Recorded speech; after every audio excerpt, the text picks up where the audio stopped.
வந்து விடிந்தும் விடியாத காலை பொழுதாக விளைந்த கலை அன்னமே. நதியில் விளையாடி கொடியின் தலை சீவி நடந்த இளம் தென்றலே. வளர்பொதிகை மலை தோன்றி மதுரை நகர் கண்டு பொலிந்த தமிழ் மன்றமே.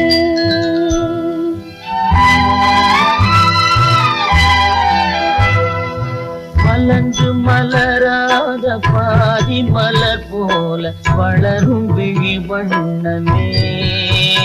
வந்து விடிந்தும் விடியாத காலை பொழுதாக விளைந்த கலை அன்னமே. நதியில் விளைய